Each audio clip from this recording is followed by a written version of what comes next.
ಚಿನ್ನಯ್ಯ ಇವತ್ತು ಹೈಕೋರ್ಟಿಗೆ writ ಹಾಕಿಸಿದ್ದು T V ಚಾನಲ್ನಲ್ಲಿ ನೋಡಿಕೊಂಡು ತುಂಬ ಜನ ನನಗೆ ಫೋನ್ ಮಾಡಿ ಕೇಳ್ತಾ ಇದ್ದಾರೆ, ಏನಿದು, ಏನಾದರೂ ನೀವು ಒಂದು ರಿಯಾಕ್ಷನ್ ಕೊಡಿ ಅಂಥೇಳಿ.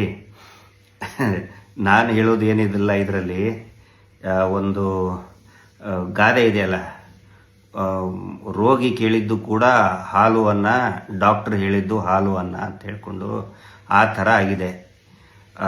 SIT ವರದಿ ಕೊಡಬೇಕು ಅಂಥೇಳಿ ನಾವು ಕಳೆದ 3 ತಿಂಗಳಿನಿಂದ ಒತ್ತಾಯ ಮಾಡ್ತಿದ್ವಿ ರಾಜ್ಯ ಸರ್ಕಾರಕ್ಕೆ 3 ತಿಂಗಳ ಹಿಂದೆನೇ SIT ವರದಿ ಕೊಟ್ಟಿದೆ ಅನ್ನುವಂಥ ಮಾಹಿತಿ ಬಂತು. RTIನಲ್ಲಿ ಹಾಕಿದ್ರು ಕೂಡ ಕೊಡ್ತಾ ಇಲ್ಲ. 3 ತಿಂಗಳ ನಂತರ ಗೋಗರಿತಾ ಇದ್ವಿ. ನಾವೇ ನ್ಯಾಯಾಲಯಕ್ಕೆ ಹೋಗಿ ನ್ಯಾಯಾಲಯದ ಕದ ತಟ್ಟಬೇಕು ಅಂತ ನಾವೇ ಆ ಒಂದು ಪ್ರಯತ್ನ ಮಾಡ್ತಾ ಇದ್ವಿ. ನಾವು ಮಾಡುವಂಥ ಕೆಲಸವನ್ನು ಈ ಚಿನ್ನಯ್ಯನ ಮುಖಾಂತರ, ಏನು ಡಿ ಗ್ಯಾಂಗ್ ಇದೆಯಲ್ಲ, ಧರ್ಮಸ್ಥಳದ ಡಿ ಗ್ಯಾಂಗ್, ಅವರು ಚಿನ್ನಯ್ಯನ ಮುಖಾಂತರ ಕಳೆದ ಒಂದು 6-7 ತಿಂಗಳ ನಂತರ ಅವನ್ನ ಸಾಕಿ ಸಲಹುತ್ತಾ ಇದ್ದಾರಲ್ಲ, ಅವ್ರದ್ದೇ ಲಾಜಲ್ಲಿ ಇಟ್ಕೊಂಡು, ಅವ್ರದ್ದೇ ತೋಟದಲ್ಲಿ ಇಟ್ಕೊಂಡು ಕೆಲಸ ಮಾಡಿಸಿ ಪಾಪ ಅವನಿಗೆ ಅವನ ಮುಖಾಂತರ ಏನು ಇದು ರಿಟ್ ಅರ್ಜಿ ಹಾಕಿಸಿ ವರದಿಯನ್ನು ಕೇಳಿದ್ದಾರೆ, SIT ವರದಿಯನ್ನು ಕೇಳಿದ್ದಾರೆ. SIT ವರದಿ ಬರೋ ಹಂಗೆ ಮಾಡಿದಾರಲ್ಲ, ಅವರಿಗೆ ನಾನು ದೊಡ್ಡ ಧನ್ಯವಾದಗಳನ್ನು ಹೇಳ್ತಾ ಇದ್ದೀನಿ. ನಾವು ಮಾಡಬೇಕಾಗಿರೋ ಕೆಲಸಗಳನ್ನು ನೀವು ಮಾಡಿಕೊಡ್ತಾ ಇದ್ದೀರಿ. ತುಂಬ ಒಳ್ಳೆಯ ಕೆಲಸ.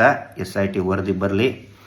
ಆನಂತರ ಇದರಲ್ಲಿ ದೊಡ್ಡದಾಗಿ ಹೇಳ್ತಾ ಇದ್ದಾರೆ 200 ಕೋಟಿ ಪ್ರಾಜೆಕ್ಟು.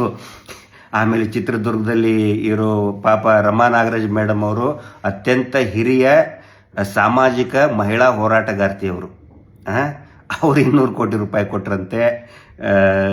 200 ಕೋಟಿ ರೂಪಾಯಿನೋ ಅಥವಾ 200 ಹುಣಸೆ ಬೀಜನೋ, 200 ಹುಣಸೆ ಬೀಜನೂ ಕೂಡ ಕೊಡೋಕ್ಕಾಗಲ್ಲ ಅವ್ರಿಗೆ ಅಂತ. ಅಂದರೆ ಈ ಥರ ಬಂಡಲ್ಬಾಜಿ ಬಿಡಿಸಿದ್ದಾರೆ. ಇದಕ್ಕೆ ನಾವು ನ್ಯಾಯಾಲಯದ ಮುಖಾಂತರನೇ ಉತ್ತರ ಕೊಡ್ತೀವಿ. ಒಳ್ಳೇದಾಯ್ತು ಹಾಕಿದ್ದು.